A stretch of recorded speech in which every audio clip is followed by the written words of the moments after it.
Bill came to Atlanta earlier this year and appeared on our program in the studio and presented a lecture at one of the hotels here in town. And the place was packed. They didn't have enough room to get everybody in there. Most all the people came from our radio show and called back with just glowing, just absolute fantastic responses to what Bill had to say. I mean, he had them mystified there in that auditorium. And he's going to join us again tonight and tell us an amazing story. This man is going to make you stop and think, and you're going to be telling your friends about this show. And Bill Cooper, it's a delight to have you back on AM-750 WSB again. How the heck are you? Well, hello, Paul. I've missed you. It's been a long time. Yeah, we surely packed him in that hotel room, or hotel convention center the last time you were here. Well, we did, and we got mail from people in Georgia and the surrounding states for several months after that. That's terrific. Bill, you speaking right into the phone? Yes, I am. Oh, now that's fine. I can hear you just loud and clear now. For those who haven't heard you before, let's start at the beginning. You worked for the government at one time, and you were exposed to some stuff that shocked you to no end. That's correct. Well, let me go back a little bit. First, Paul, I was reared in a military family. My father's a retired Air Force pilot, colonel. He lives in the state of Texas. And I heard about strange things in the skies as a young child. And when I left home, I went into the Air Force and was attached to the Strategic Air Command. As a matter of fact, the 45th Bomb Wing at Shepherd Air Force Base in Texas. Excuse me, Bill, need to get up a little closer to that phone. Okay. Better, yeah. And I worked as an aircraft and missile hydraulic technician on B-52 bombers, KC-135 aircraft and Minuteman missiles. And I learned the state-of-the-art of the aerospace industry at that particular time. And I knew there was a lot of things that they were building that were way beyond what the public was looking at.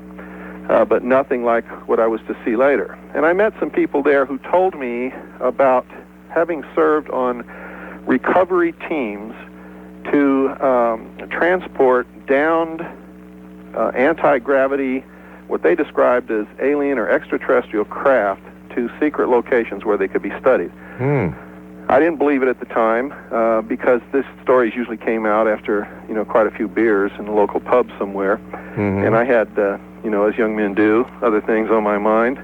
I went into the Navy after I left the Air Force and served on submarines, and it was there that I saw my first UFO, the only one actually, come up out of the water about 2.5 nautical miles off the port bow.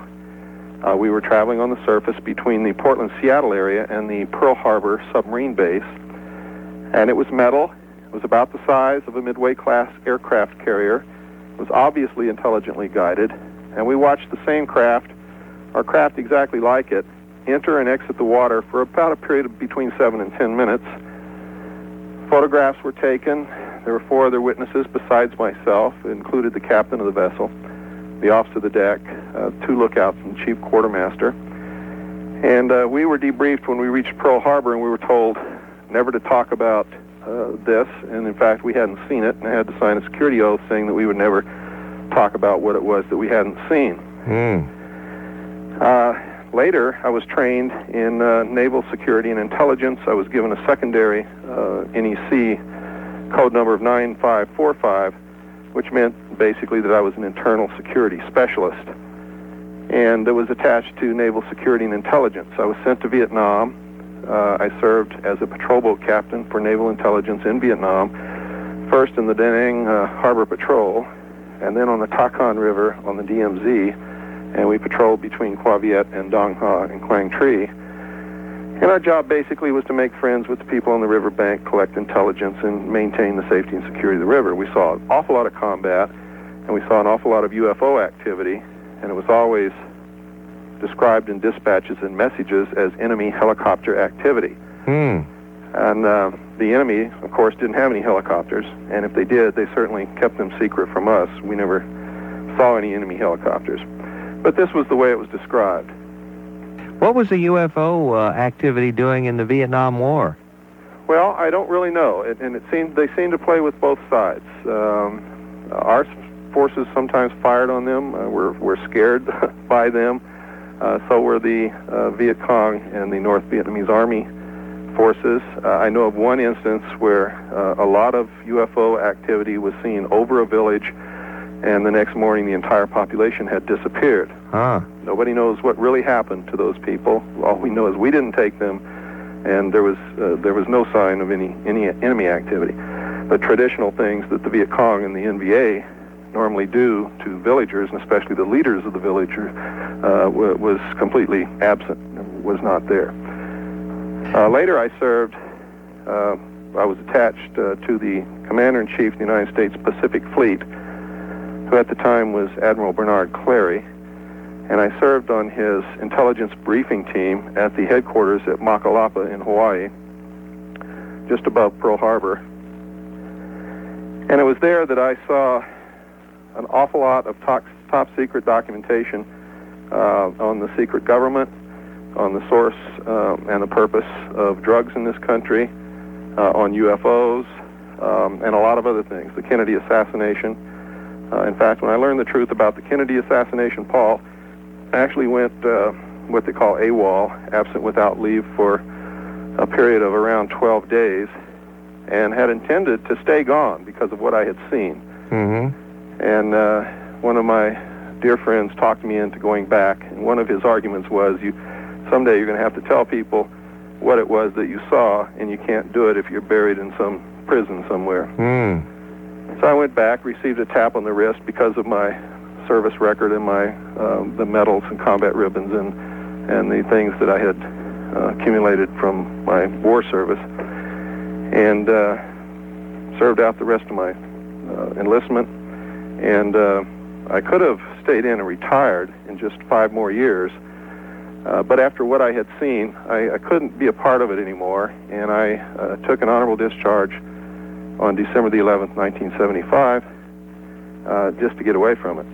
Now, when you say top secret stuff, you show this in your seminars. I mean, you show actual government documentation, or at least it surely looks like it, of a tremendous cover-up going on in this country. Oh, yes. And you mentioned, and then you talked about the Kennedy assassination, and I want to get to that a little later. But what is this secret government? How is it related to UFOs?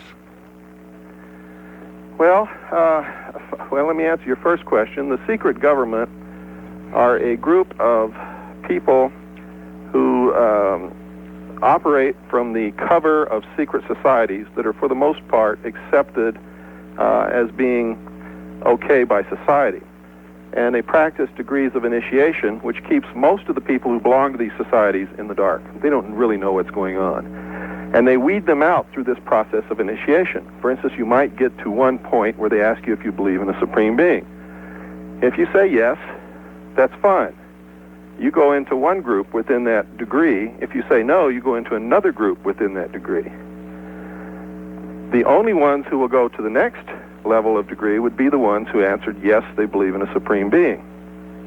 But when they get to the next degree, they might be asked to do something like stomp on a Christian cross on the floor. If they refuse to do it, they're told, "That's wonderful, brother. Anyone who belongs to our organization would never do such a thing." And they're channeled into one group.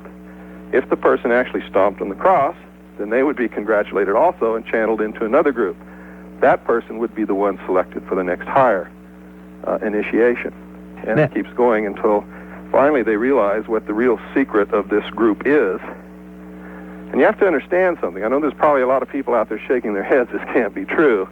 It is true. The very fact that something is secret means that there's something to hide. And people have to understand that. And we're going to find out how this is all connected with aliens, according to our guest. And the story he's going to tell us here in the next few minutes is going to be fascinating to you, believe me. His name is Bill Cooper. Bill's going to be coming to Atlanta in the early part of next year. We'll tell you more about that in a few minutes. Right now it's 10:17. He was on a submarine and he witnessed a giant extraterrestrial spacecraft come out of the water and then go back into the water. And then he became involved with naval intelligence and found out that there's a lot of stuff that the government, in his opinion, knows that we just would not believe. And we're going to unfold this story here for you in just a few minutes. But looks like we got a full bank of calls. Now, remember, we don't want you calling in wasting our time and saying, oh, I saw a UFO. That's not the show. The show is to ask questions about what our guest is saying. This is not a report your UFO story. Okay, I mean, I know you didn't realize that, but we've got so many people to get to. We need for you to stick right to the subject. And our next caller is Steve in Vinings. And Steve, you're on WSB with Bill Cooper. Steve? All right, Steve, we'll get back to you in a moment. Maybe you had to do something else. George in Lawrenceville, you're on AM-750 WSB. I'd like to ask a question of Mr. Cooper. All right. Mr. Cooper, are you acquainted with that scientist, Mr. Bob Lazar? Yes, I am. Then you know about his story that he told on TV in October of this year? Yes, I did. I just wanted to know, it was so bizarre, and I hadn't heard any confirmation anyplace else, and I remembered from your seminar that I think that area that you spoke about at the time was the same area that he worked at. Okay, now, for the rest of the audience and myself, we don't know what you're talking about here, so can you tell me what this is all about, Bill? He's talking about Area 51 in the Atomic Test Range area of Nevada. There are several super-secret areas within that test range geographical area. One of them on the map, if you can find a map that shows it, will have a little area marked Groom Dry Lake. That area is within the test area. It's one of the most secret testing areas that the United States government has today. It's under the security umbrella of the AEC, Atomic Energy Commission, and they there have a project called Project Red Light, where they are testing and flying anti-gravity type craft. They are what people generally call flying saucers, UFOs, and they're being flown by our pilots. I appreciate your call, George. Now let me ask you this, because we ought to put this together so people understand how this all connects. To boil it down to the bottom line, would it be fair for me to say, Bill, that if indeed our pilots are flying UFOs, then our government is secretly dealing with aliens, and aliens are pulling the strings? Well, I saw top-secret documents in within a classification called Operation Majority. It was a very sensitive, compartmentalized, classified information area, and I didn't know about it for a while until an incident happened involving units of the 7th Fleet and UFOs, and we had to give a briefing for the Admiral, and out came these documents. And as I was part of the briefing team and had my Q clearance and my compartmentalized, sensitive compartmentalized information clearance, which is all within the umbrella of a top secret clearance, and you have a Bureau of Investigation background check and all these other things, I participated in the preparation of these briefings and saw these documents. And in these documents it said that in 1954, President Eisenhower had met with alien extraterrestrial beings at what was then called Muroc Dry Lake, what is now called Edwards Air Force Base, and had actually reached an agreement with them to exchange technology for the agreement to keep their presence on Earth a secret and allow them to abduct human beings and animals on a limited periodic basis for the purpose of medical examination and the monitoring of our development. Did they make any deals with any of the other world leaders at that time? I think at that time, part of the agreement was that they were not supposed to. However, they did, and they were working with the Soviet Union and possibly Great Britain, and we know that Australia has had a hand in this also. So old Ike was doing a lot more than playing golf. Oh, well, if these documents were correct, you're absolutely right. Next call will be Steve in Vinings. And Steve, you're on AM-750 WSB. Hello. I originally had this question for your first call, but I think it applies here also. Did you read, I read a book that was from one of Paul's guests a few months ago. Have you read William Branley's book, The Gods of Eden? Yes, I have. Do you pretty much agree with his premises? Well, I don't know if I agree with everything that he said, but I have certainly traced back, and I have just written a book, which is right now is being typeset and will be out within probably about 6 weeks, called Behold a Pale Horse. And I have researched over the past 18 years the history of these secret societies that make up the secret government of not only our country but the world. And I found that the oldest, you can go all the way back, and what you eventually end up with is the origin of these secret societies, and it was called the Brotherhood of the Snake or the Brotherhood of the Dragon. They actually don't believe in God as we know God. They believe in wisdom. Now, the representation of wisdom, if you understand, if you can follow me, this is a little difficult for some people. The representation of wisdom is Lucifer. Lucifer embodiment as Satan in the body of a snake tempted Eve to tempt Adam to eat of the tree of knowledge. This is the story. Whether you believe it or not doesn't make any difference. If they believe it, it's going to affect all of us. You understand what I mean? I do. This is what they believe. They believe, therefore, that the traditional God that Christians and the rest of the world, the Jewish people, worship, is a God of discipline and confinement and terrible things, that he was holding human beings in ignorance and bondage. They believe that Lucifer actually gave man the key to knowledge, which will eventually, through technology, enable man to live forever and become a god himself. So these people are actually Luciferian in their philosophy. They are Satanists. Short break, and then we'll be right back. Well, I can't wait to get Bill Cooper's book when it becomes published. And we have a lot of folks, by the way, I thank you, caller, for that good point. By the way, the book he was talking about is called Gods of Eden, and its premise is that UFOs have been pulling strings for thousands of years here on Earth. Bill Cooper is saying that they've been pulling strings since they made a deal with Dwight Eisenhower in 1954. Our number in Atlanta's, our guests claim that there is a secret government within our government, and basically the folks who are pulling the strings are not from here, they are from somewhere else in space. And that these folks have made a deal. They made a deal with Dwight Eisenhower to share their technology with us. In return, let them do some experimentation on human beings. And certainly it is an interesting point of view. And our next call is going to be Bill in Clarkston, Georgia. And Bill, you're on AM-750 WSB. Hi, Paul. Hi, Bill. How you doing? I'd like to say I went to Mr. Cooper's lecture last year, and it was pretty fascinating. And I got to admit that the JFK bit right there with him being shot was definitely compelling. And I was wondering if he's going to tell us if that tape is still available or how someone could get that. Well, it's not only still available, but we sent that tape to Japan. I started out to wake up a nation, and we sent the tape to Japan to have it computer analyzed because nobody here would touch it with a 10-foot pole. They're all afraid of it. They computer analyzed it. They said, "You're right. You're absolutely right. It's exactly how you stated it." And they showed this on prime time on the biggest network in Japan, and I woke up a nation. Japan knows who killed our president, but it's the wrong nation. This country needs to wake up. Who killed John F. Kennedy? I guess we might as well, since our caller Bill asked, for you to tell him. Well, it was actually ordered by the policy committee of the Bilderberg Group.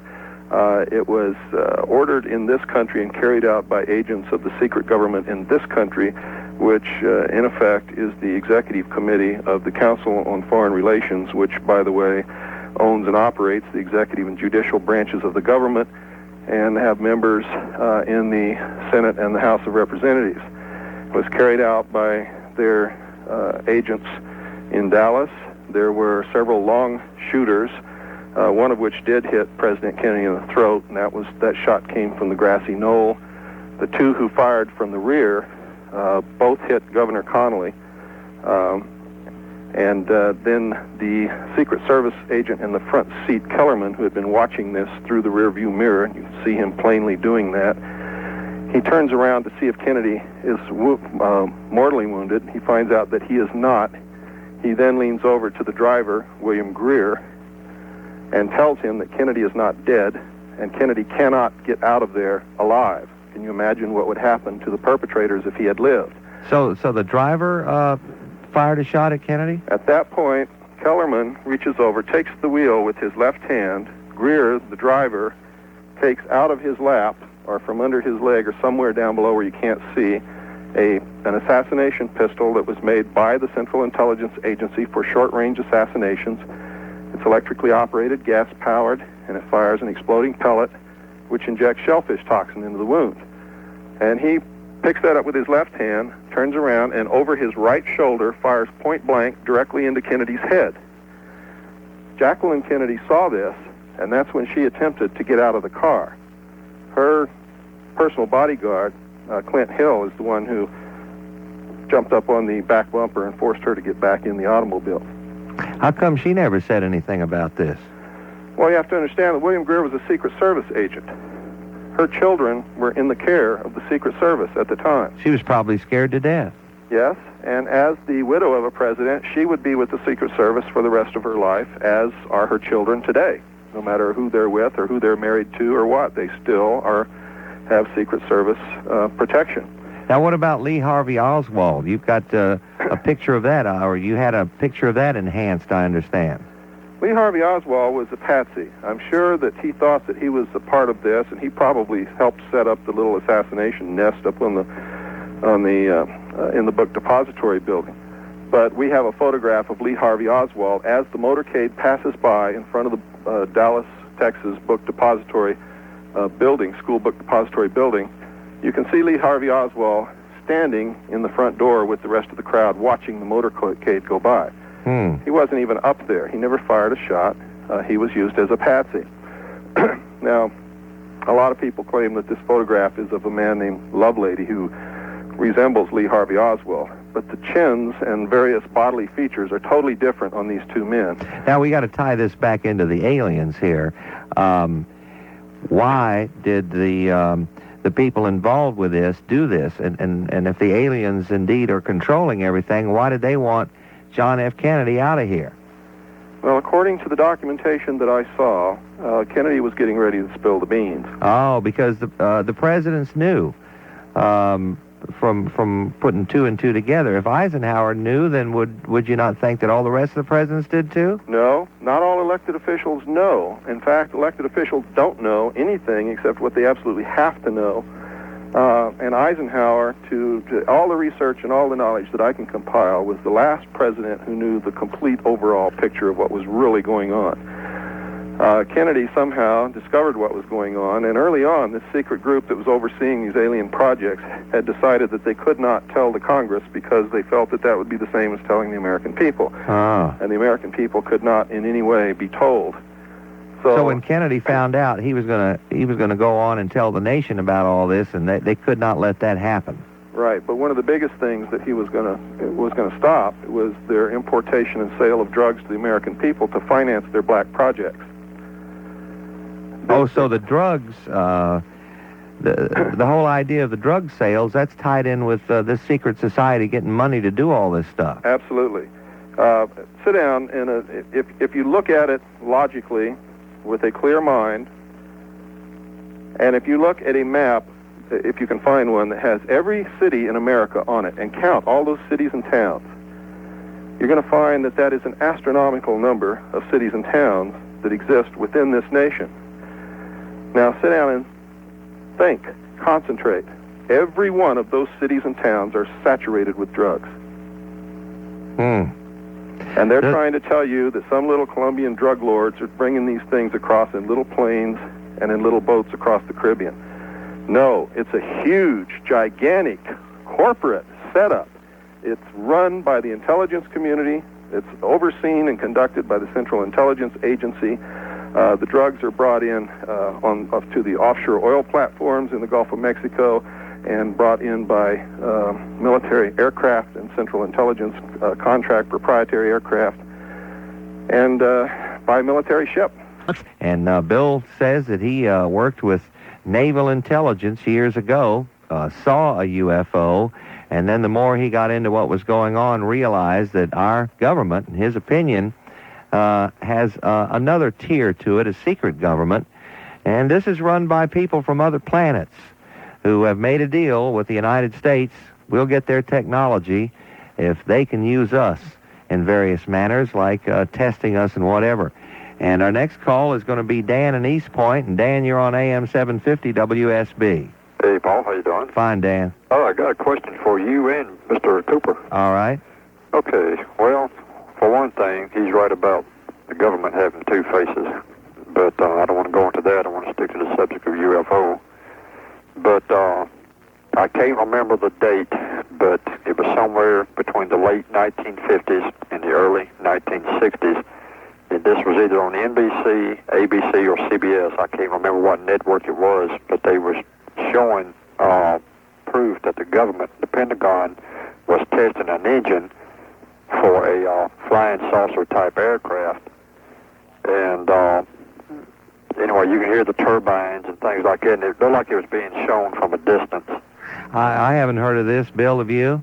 Oh, yes, absolutely. That was called Project Snowbird. It was to develop flying saucer type craft using conventional technology, and they were actually flown in front of the press. One of them was very famous, called the Avro car. It was a ducted fan vehicle. It was shaped exactly like flying saucer, and it in the newsreels that I saw of it, it sort of hopped around on a flight line in front of a whole bunch of bleachers full of press.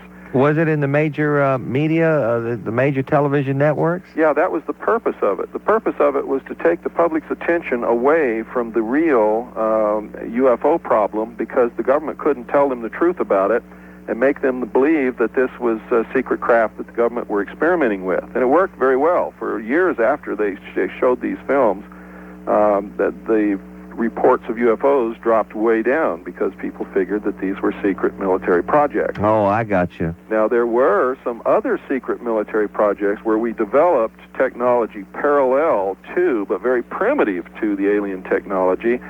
T. Townsend Brown did some of the development on that, and other people, where they perfected flying saucer anti-gravity type craft that uses what they call a plasma drive. Now, I'm not a physicist, and I really don't know what that means, but it worked. Dan, I appreciate you calling with that. That's great. I learned something tonight as well as other people. Now, Bill, quickly, before we do the weather here and get to some more callers, are you saying that some of the UFO sightings that we have experienced throughout the United States are not from another place, but our very own technology? That's absolutely correct. I wonder how many, or maybe what percentage, and I don't think there'd be any way of knowing, but how many of them are from other places? I mean, I'm sure that the extraterrestrials in this scenario are also coming by and checking out things and, as you say, abducting people and animals. That's correct. Now, I don't know how many of them are theirs or how many of them are ours, and I have no way to find out. I really don't even know if extraterrestrials are real, Paul. I saw these documents, and I read that they were. And in the last 18 years that I've been doing research on this, there is so much proof that they're real that it's just absolutely unbelievable. It's unbelievable anyway. The thing is so far-fetched that a lot of people have problems with it, but when you do the amount of research that I've done, there's no problem believing it at all. Do you think some of our own stuff that we've learned from the extraterrestrials would give us the possibility for interplanetary travel? I've already done that. There is a joint United States-Soviet base on the moon now as we speak. It has been there since the 60s, and I know that I saw plans to not only colonize and build bases on the moon, but I saw a plan to build a colony on Mars. These two projects were called Adam and Eve, and Eve was the project to build a colony on Mars, and I believe that has been done also. So you're saying the U.S. and the Soviet Union are already up there? Oh, yes. The United States and Soviet Union have never been enemies in their history. That's why we've never gone to war. We have been operating secretly in a secret space program, and the United States has actually caused the Soviet Union to be able to keep its head above water for many, many years. You see, the economy of communism has never worked. It just didn't break down right now. It's never worked from the beginning. They have been financed by the banking community of the United States and England and the rest of the world for all of its history. Our guest is Bill Cooper. In a few minutes, we're going to tell you how you can order his book, which will be coming out in a few weeks. And you can read more about this, and he'll also be coming to Atlanta early next year, and you'll be able to go out and see these documents on slides, and you'll be able to get to see a presentation that lasts a couple of hours with all the details. Our AM-750 WSB's call is Jeff in Birmingham, Alabama. And Jeff, you're on AM-750 WSB. Hello. Hello, Jeff. I have to tell you, I'm just utterly captivated by the topic tonight. I'm glad I was already sitting down when you were talking about the Kennedy assassination. It just blew my mind. But anyway, what I wanted to ask you, Mr. Cooper, is there any record of how the extraterrestrials communicated with Eisenhower and the other government officials? Do they know the languages spoken on Earth, or is there some kind of interpreter? No, they used a computer which they held in their hand. It was described as looking like a crystal of some type, and they were able to communicate, I forgot the word, translate, through that device that they held in their hand. I don't know what it was. I don't know how it worked, and people have said, well, that's crazy. You can't do that. Well, it's not crazy. We do it today with computers. How did Eisenhower sneak off to talk to these aliens? He was on vacation in Palm Springs. This had all been scheduled very carefully. He was on vacation in Palm Springs, supposedly playing golf, and all of a sudden he disappeared. The press went crazy, and any of you want to research this, you can. What you're going to find out is Eisenhower disappeared. The press went crazy trying to find the president. For hours, nobody would tell him where he went, and then finally they made a statement that he had had a toothache and that they had flown him by helicopter to a dentist. No one was ever able to find a dentist that had treated President Eisenhower. At the exact same time, the Muroc, the top-secret base in the desert, not too far from Palm Springs, was closed to all ingoing and outgoing traffic for a period of 3 days. We have many witnesses that saw the three craft go in from the sky and actually land on Edwards. And Eisenhower met with them during that time. We also have a letter from a man named Gerald Light who describes the fact that he was there, saw Eisenhower. He also saw Bishop Cardinal McIntyre of Los Angeles. He saw Edward Norse, who was one of Truman's, or actually he was Truman's financial advisor. And all of these people were there. He said that he was amazed, that he was just walked around in a daze. He saw scientists that were just on the verge of going insane because everything that they've ever been taught was lying in shambles at their feet as they inspected these craft. It's tremendously interesting. Hey, thanks for your call, Jeff. Thank you, Paul. All righty. And let's see. We'll go to David in Covington next. David, you're on AM-750 WSB. Good evening. Good evening, Paul and Mr. Cooper. How are you? Oh, pretty good. Listen, Mr. Cooper, I wanted to point one thing out to you before I get to my main question. Okay, got to be quick. Right. As a matter of fact, ask the question quickly, and then we'll get you the answer after the news. Okay. The question, Mr. Cooper, I'd like to know what do you know about the crash of an alien spacecraft in New Mexico? Roswell, New Mexico. Believe me, this man has got a lot of information about that.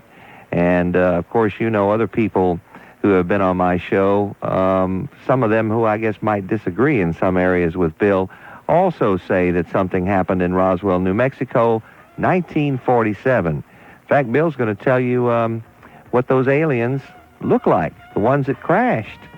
That's coming up here right after the news. Atlanta line's still totally tied up. And, David, just listen for the story on your radio, because we will talk about the Roswell, New Mexico crash in 1947. That stuff actually hit the papers back in 1947. And then it was squelched, from what I understand, Bill. It was not only squelched, but the government tipped its hand in a way that I'm sure that they wouldn't have done if they didn't think it was extremely important. They actually interrupted the wire service from a radio station in Roswell, New Mexico, that was broadcasting this over the air. And they were putting this out over the wire to go to all the radio stations and newspapers in the world, actually. And all of a sudden, their transmission was interrupted, and it was typed out right on their teletype that it stated that it was the FBI and that they were to cease transmission because what they were transmitting was detrimental to the national security. And then shortly after that, they were visited by agents who told them that subject was a no-no. Now, Bill, in a nutshell, and people have heard this story before, what happened in Roswell, New Mexico, 1947? Well, according to the documentation that I read, a craft exploded in the air. We don't know why, but it actually exploded in the air. Part of the craft fell on the ranch of a man named Brazel, and the bulk of the craft actually crashed at about 60 miles from that ranch, and the pieces of the wreckage were recovered from these two locations. The wreckage at the Brazel Ranch was recovered by an intelligence, Army Air Force intelligence man by the name of Jesse Marcel, who actually spent the day out there, put as much of the wreckage he could in his car, went home and actually showed this wreckage to his wife and his son. His son has given testimony as to what he saw, and if what they say is correct, none of that could have been built on this earth at that time, was way beyond our technological capabilities. They said that there were metal I-beams, small little metal I-beams that literally weighed nothing, that they couldn't bend, they couldn't cut with a torch, they couldn't break it, it was impervious to just about anything. That they found metal appeared to be maybe the skin of the craft, which was about the thickness of the cellophane or the tinfoil in a pack of cigarettes. Wow. And they couldn't bend it or cut it or break it or tear it or burn it. And when they hit it with a 16-pound sledge, it would like flex but go right back to its original shape. I also understand from talking with you before that they recovered some aliens. From the bulk of the craft that crashed about 60 miles from the Brazel Ranch, they recovered, according to the documentation that I saw, 3 bodies, all dead. They resembled, I don't know if we should get into that or not, but... Praying mantises. Yes. Do I have a good memory of what? Yes, you do. That's exactly what they resembled. I saw the reports of the autopsies, which stated that their digestive system had once resembled ours, but was completely atrophied, which means it was useless and could not be used anymore, sort of dried up, you might say, and that their blood, what we would call a blood fluid, actually did not have any hemoglobin in it, was not red, it was sort of a greenish color, or a clear color, tinted on the green side. Just like a praying mantis. Yeah. I guess they have green blood. But unlike a praying mantis, this blood contained chlorophyll and copper compounds. So kind of like a plant. Yes. It was very strange. In fact, the medical people who normally have to deal with humans didn't quite know what to do. And later, when they captured one of these beings alive in 1949, according to the documentation that I read, they actually called in biologists and entomologists and people from various different disciplines to try to maintain the health of this thing. Where'd the live one come from? Well, there was another crash in New Mexico in 1949. Oh, they okay. captured the live one and actually kept it alive in captivity, and it eventually got ill, sick, very sick, and died June the 2nd, 1952. Now, how did you get these documents? I've heard many people tell this story before, including folks who used to be in the service, even high-ranking people. How did you get these documents? Well, you have to understand security clearances and the way it's set up and where it breaks down. In the first place, anybody can see anything that they need to see if they have the proper background check, which gives them access to that level of clearance. In this case, would be top secret, Q, and SCI, sensitive compartmentalized intelligence. And you had this clearance? I had this clearance. The other criteria has nothing to do with age or rank or anything else. The only other criteria is, do you have the need to know? And your commanding officer determines that. If you're working in the civilian branch of the government, then your boss is the one who determines that. But now, ever since you brought this all out in the open, you can't get any other stuff now. You know what, Paul? since I brought this out in the open, I'm getting more stuff that I never could have got if I did have the clearance. Really? People are sending me things from all over the world. And a lot of it I can't talk about or even tell you what I've got, but eventually it'll all come out.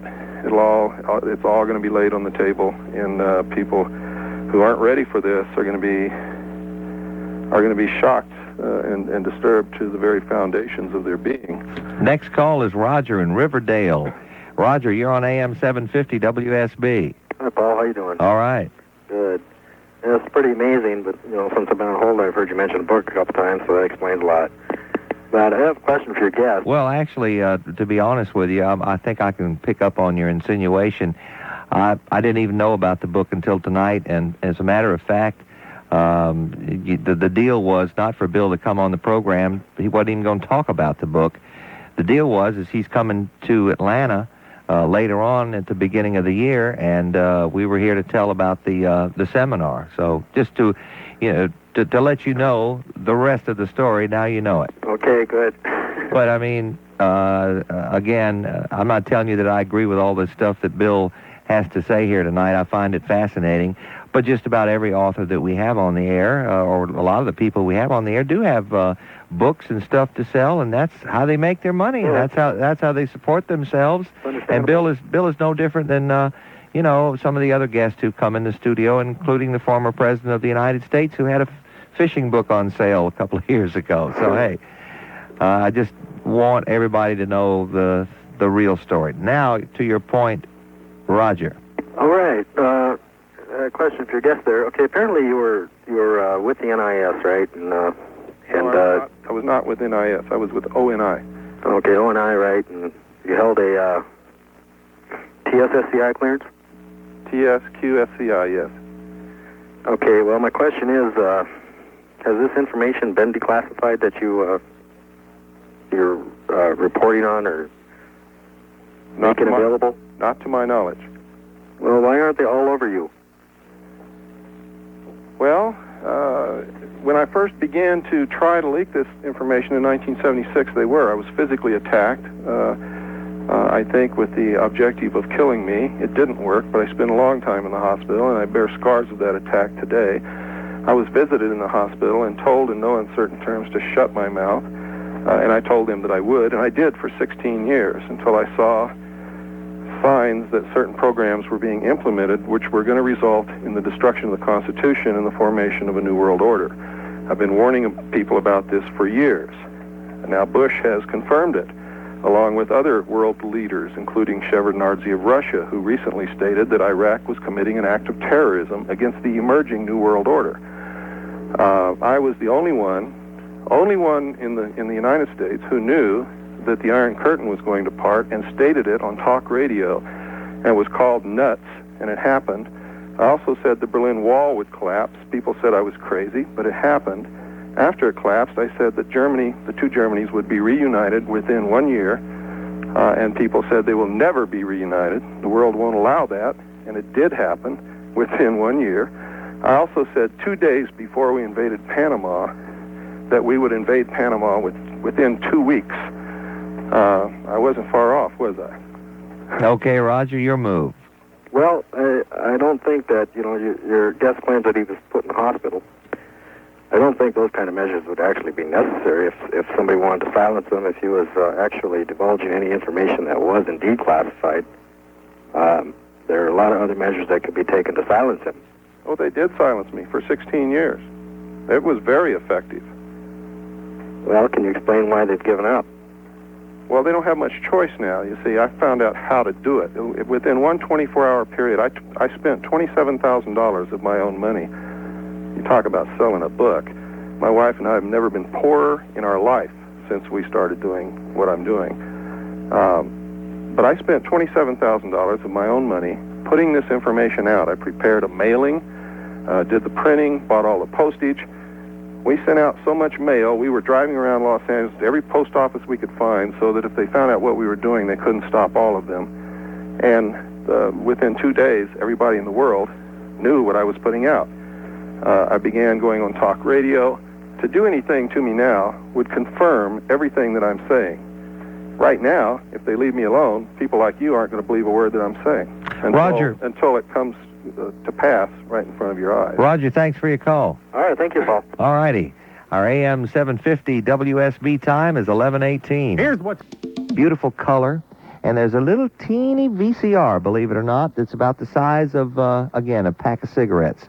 Uses little teeny videotape. You just would not believe some of the stuff that's available. Automatic translators that will translate into any language at the push of a button. And he's going to talk about all the new electronic devices that are on sale for this Christmas season. Then we're going to talk to a guy who used to be a wrestling champion, had the titles and all that kind of stuff. And he's going to tell us about the sleazy side of championship wrestling. He'll be joining us live tomorrow night from Pensacola, Florida. So we got a lot of good stuff coming up. Oh, by the way, those of you who missed numerology on Sound Off, we're going to bring our numerologist, Hurlis Marshall, to our Sunday Morning Atlanta show, and he'll be joining us at 8:30 a.m. this Sunday. So we got a smorgasbord per usual for you. Right now we have Bill Cooper with us, and Bill has got one of the most unusual UFO stories that you probably ever heard in your life. And our next call is going to be Greg in Atlanta. And hello, Greg, you're on AM-750 WSB. Yeah, how you doing? Fine, Greg. Okay, I just got out of the U.S. Coast Guard about 2 months ago, and I just wanted to tell him that I understand about the top secret security clearances and everything, because I was involved in telecommunications.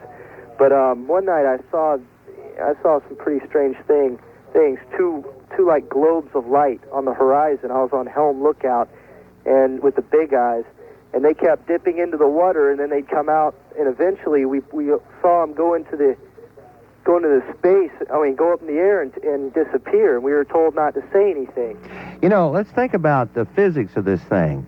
For something to be able to come out of the water and go in the air and then go back in the water, there's nothing of a standard nature, Bill, and I'm sure, Greg, you know this, just looking at the physics, that would be able to withstand that pressure. No, not at all. In fact, for something that flies in the air to interface with the water would be akin to a car driving 60 miles an hour along the freeway and running into a brick wall. Nothing that we have, at least the technology that we know of, could withstand anything like that. So, Greg, you're saying that you saw the same thing Bill did. Basically, we weren't as close. It was at night. It was like 2 in the morning. But watching it with the big eyes, we watched it go up. Finally, it just started rising into the air, and eventually it looked like a satellite, and then just totally disappeared altogether. And I bet you they told all you guys to shut up and not say a damn thing about this. Actually, they brushed it off. They said it was weather balloons. Oh, weather balloons, huh? But well, you know, I don't know what it was, but I also wanted to ask them what's happened recently. Has anybody approached him, told him to shut up, you know, not to say anything, about what he knows? We get threats on our answering machine and in the middle of the night all the time. It's constant. We have no idea who's doing it. We have had men in suits sitting in government cars with government license plates in front of our house in California for months on end. Finally, I got tired of it. I went out and confronted one of the people who were watching our house, and I had a 9mm automatic pistol in my hand, and I walked out and I told the guy, I said, listen, I've armed my wife. I've taught her how to use her weapon. I have one that you can see right here. I said, we're tired of this intimidation. If you want to arrest us, do so. If you don't, then get the hell out of here and don't come back. And we will take care of some business here and talk to some more folk. We still have no lines available at all. Front, and we rush him. And we got it! It's blocked! It's rolling! We pick it up! We're going to run and score! Touchdown! It'll be Chris in Palmetto, and Chris, you're on AM-750 WSB. Hi, Paul. Hey, Chris. I got a question for Bill. All right. Bill, I'm wondering if you have heard of a author called Brad Steiger. Yes, I have. And I was wondering if you could comment on his book called The Star People. I've never read the book. I've heard about the book, but I don't want to comment on something that I've never read.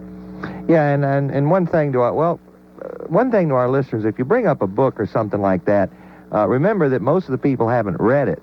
So what you need to do is come on the air and say, in the book such and such, this point was made, what's your opinion? That way we can get something out of this and not leave everybody out in the cold.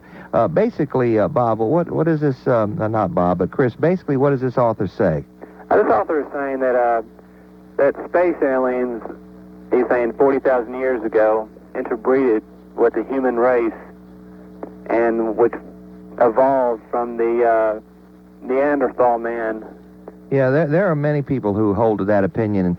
In fact, there are some who believe that in the Bible there were a group of so-called giants. I believe they were called Nephilims or something like that, and claim that the Bible suggests that happened. And that's a very common theory. It's been written about by many people. But it sounds like a book I'd like to read. Thank you for telling us about it, Chris. Thanks a lot. The Chris Book Review here tonight. Let me throw a monkey wrench in the works here, Paul. All right. In my research, I'm looking for the truth, and I've been researching this for the last 18 years, going on 19 now. And I'm looking for the truth, and it's not going to hurt me if I turn out that some of the things that I saw is wrong, or even if I was used, as long as I find out what the truth is. I have literally found out that as far back as 1917, members of these secret groups were planning the New World Order.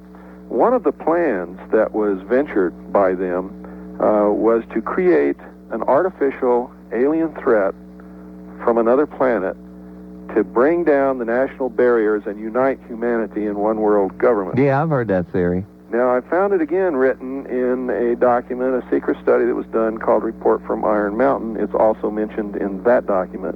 And that document, by the way, affirms the fact that there's a moon colony. But anyway, what I'm trying to bring out is if this is a hoax, if I was put in a position for 3 years to be able to see these documents so that I would someday talk about this, and others are talking about it also, not just me, and if they were used also, it really doesn't matter. This is the point that I have to make to people out there. You cannot ignore this, because it doesn't matter if aliens are real or not. If they're real, this information is being leaked because there's too much of it coming out for it to be accidental. It's being leaked to do exactly what they had intended to do, whether aliens are real or not. If they're real, they're using them for this purpose. If they're not real, they have created them for this purpose. Makes sense, Bill.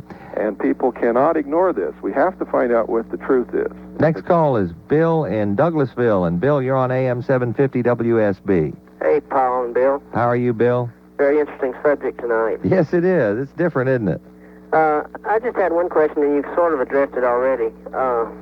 If aliens are actually in control of this world, what do you think the future holds for just the average human being? And that's probably one of the best questions of the night. I've had it on my list, but I was waiting for a caller to bring it up. I mean, what is the what's the future of this whole thing? Are we going to be a slave planet, or are we going to use the goodies and the technology that the E.T. guys give us, and everything's going to be hunky-dory?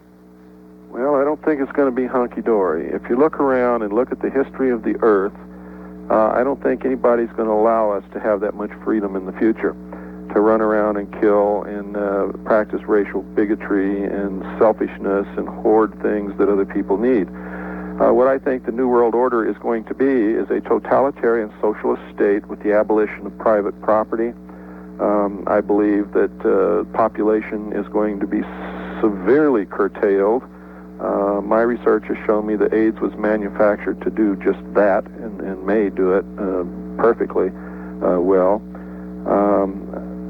I believe that they cannot allow aliens to land here, somebody who may look very, very different from us, but may be much more intelligent and much more advanced than us, land here when some fool who believes that his race is the only race that there is going to kill this being on sight. Oh, yeah. Who knows what kind of jeopardy we're going to be put in if some nation decides to go to war with these beings. I mean, with their technology, if it's real, they literally have the capability to destroy the whole Earth if they want to. But a one-world order, a totalitarian system, how would that benefit aliens? I mean, what do they care whether we have... Well, not not just aliens, Paul, but these secret societies. See, I believe in freedom. I believe that this is all wrong. But yet I look around and I can see the same thing that these people who are planning this for us see. And I can see why they're doing it. Because they're never, ever going to reach a point where the average man uses his intellect well enough to say, well, I'm not going to go out there and get involved in a war. Or I'm not going to go out there and beat up on my neighbor just because he's black or he's green or he's purple or he might look funny and have two antennas on the top of his head. But you see, I'm still wondering why they would be interested, because if indeed they have the advanced technology to do all this kind of stuff we've been talking about, why would they be worried about a world of basically primitives? And no matter how smart we think we are as a species, we're probably about 12 years old. I mean, why would somebody from another part of the galaxy, another part of the universe, want to be bothered with us? If they had that tremendous, advanced, enlightened way about themselves, we might be just like a hill of ants. Well, Paul, as you probably well know, trying to interpret the motives of another human being, to me, is impossible unless you've lived in that person's shoes all your life. That's true. To attempt to interpret the motivation of something completely alien to this earth, I wouldn't even get into a discussion about that. Yeah. That's way beyond my capability. But let's take for instance, that maybe aliens aren't real at all. Maybe this is all being done to save man from himself. It's something to ponder, isn't it? It certainly is. AM-750 WSB time is 11:39. It's 11:35 in Alabama. Because they're a little bit behind times. I want to help...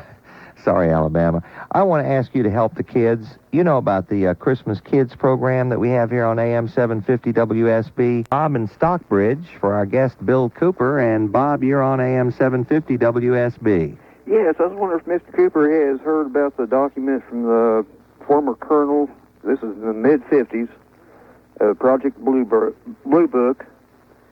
It says something like, there is no such thing as UFOs, but if you should come upon one, they are highly radioactive. That's great. Well, the government put out a lot of self-contradicting statements during the years that they've been trying to make you ignore, which you can obviously see with your own two eyes, and it hasn't worked.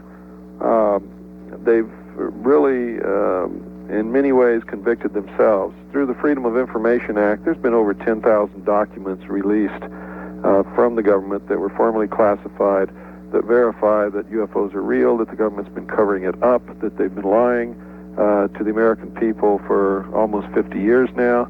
And I show an awful lot of these documents in my talks, which, by the way, runs between 5 and 6 hours now, and I don't give breaks. You just can't explain this subject to people in a short period of time. It's impossible. Plus, I present both sides. The fact that aliens, what I saw, what research tells me, what other people have found, what these documents show, and then I present the other side. What if it's a hoax? Because you've never actually seen an alien. No, I've just seen the technology, and I believe that the aliens are real. I don't believe that any human beings made what I saw here on this earth and flew it in and out of the ocean. I just don't believe that was possible, even though I keep the door open just in case it is. And like I said, I'm looking for the truth, and I examine both sides of the question. And there's a good possibility that this whole thing could be the greatest hoax in the history of the world to help bring about a new world order. And if that is true, you can expect a televised landing of extraterrestrials or humans dressed up like extraterrestrials someplace like on the White House lawn or something here within the next few years, because the New World Order is coming together at this moment as we speak. Boy, when those suckers land, it will be film in 11, won't it? It sure will. By the way, Bob, on the phone line there, I'm sure you're aware that one of those people with the Project Blue Book Committee, the late J. Allen Hynek, right, after he was involved with all this, he opened up his mind and started an organization to research UFOs. And I think Hynek probably had a pretty open mind, huh, Bill? Well, he wasn't really researching UFOs. Hynek was the Central Intelligence Agency asset, and the reason he opened that organization was to control the available information and monitor what the UFO community knew. He was working for the secret government then. Right, just like Admiral Hillenkoetter did, who was the director of the CIA. When he left being the director of the CIA, he went and took over as the head of NICAP, National Investigation Committee of Aerial Phenomena. And he literally succeeded in destroying that organization, which in the history of research into UFOs was the best. And it was destroyed from within.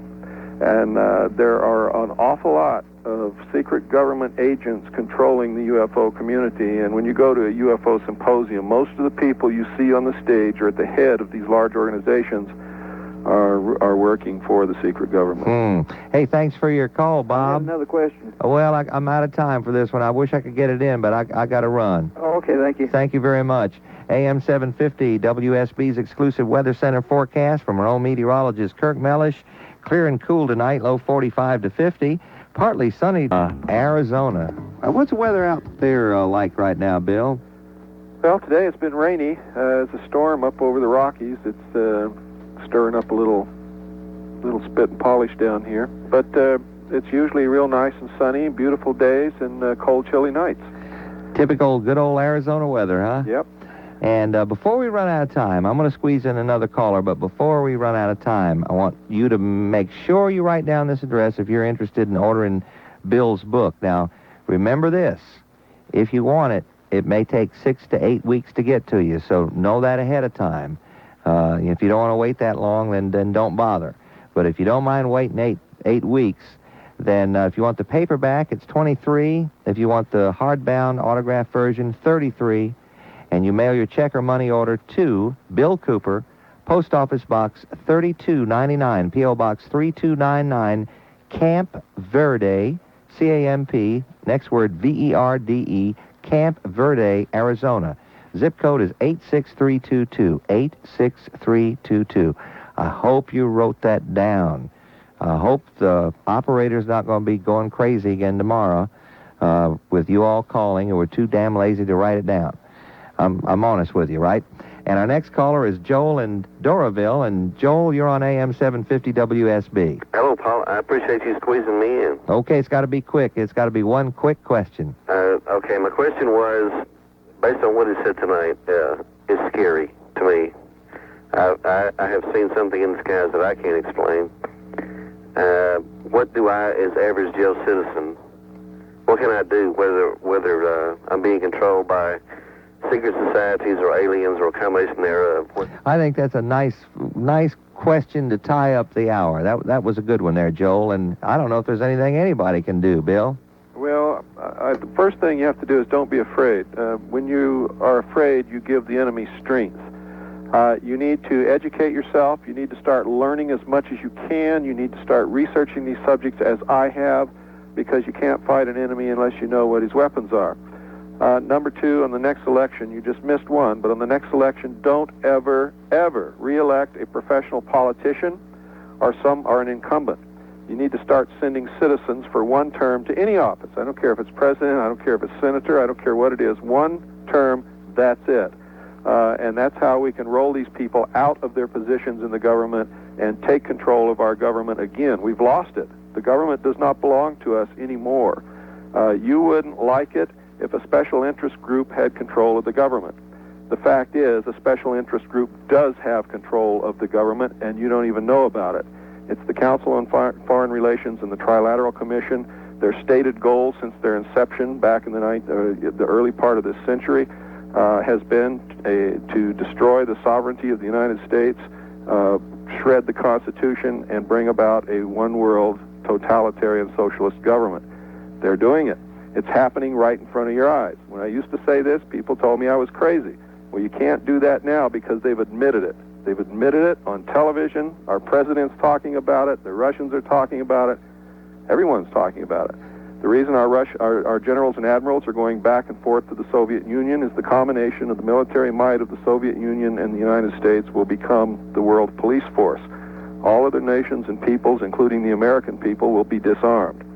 Now, this is going to happen. You can shake your heads. You can plunge your head in the sand. You can ignore it. You can do anything you want to. There's nothing you can do to stop it unless you get active with those of us who are active and help us stop it. Bill, you've been a great guest. I appreciate very much you being on the show. We've packed the lines. We've had to turn people away, but you'll be back soon, and of course you'll be coming to Atlanta early next year, and we'll have you back on the show, and find out what's going on with you, and I hope you have a pleasant evening out there in Arizona.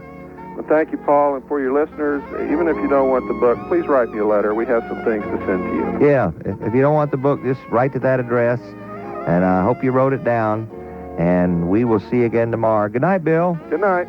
All right, folks, don't forget, tomorrow night we'll talk about the latest in electronic gadgets, and then we'll have a guy who is going to tell us about what really goes on behind the scenes in championship wrestling. I want to thank our producer, Tom Newton. Stand by for Off the Wall with David Paul. I'll be listening. I know you will, too. Good night to you, and may God bless. We go.